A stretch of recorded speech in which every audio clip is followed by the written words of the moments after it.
So 1977లో బాబు cinema release అయిన తర్వాత బాగా రికార్డ్స్ బాగా కలెక్షన్లు వచ్చాయి. అదే టైంలో ఆ స్పాన్లో కె విశ్వనాథ్ గారి జీవనజ్యోతి సినిమా రిలీజ్ అయినప్పుడు మీ సినిమా కలెక్షన్లు కొద్దిగా తగ్గాయి అని చెప్పి మీరే ఒక ఇంటర్వ్యూలో చెప్పారు. అంటే కాస్త డిసప్పాయింట్ అయ్యారు మీరు ఆ టైంలో అని చెప్పారు. సో దాని తర్వాత ఎక్స్పీరియన్స్ నా సినిమా అంటే ఇలా ఉండాలి అని ఒక స్టాండర్డ్ ఏమన్నా అనుకున్నారా మీరు? నిజంగానమ్మా నాకు విశ్వనాథ్ గారి పిక్చరు, బాపు గారి పిక్చర్ అంటే చాలా ఇష్టం. మొదట్లో అసిస్టెంట్ డైరెక్టర్ కొన్నప్పుడు ఆదుర్ సుబ్బారావు పిక్చర్లు సాంగ్స్ టేకింగ్లో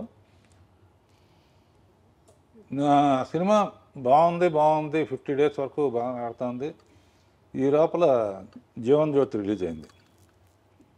నేను యాజ్ విశ్వనాథ్ గారి ఫ్యాన్ లాగా ఆ సినిమాకి వెళ్ళాను. ఎప్పుడైతే వాణిశ్రీతో ఆ సెంటిమెంటల్ పార్ట్ వచ్చిందో zoo zoo zoo zoo zoo zoo zoo zoo zoo zoo అని పాట ఉంటుంది. ఆ పాట రాగానే ఒకటే అనుకున్నా, మన థియేటర్లో ఈ ఒక్క పాట కోసం మన థియేటర్లో వాళ్ళందరూ కూడా జూ జూ జూ అంటే విశ్వనాథ్ గారి థియేటర్కి వెళ్ళిపోతారు అని స్పోర్టివ్గా తీసుకున్నామ్మా.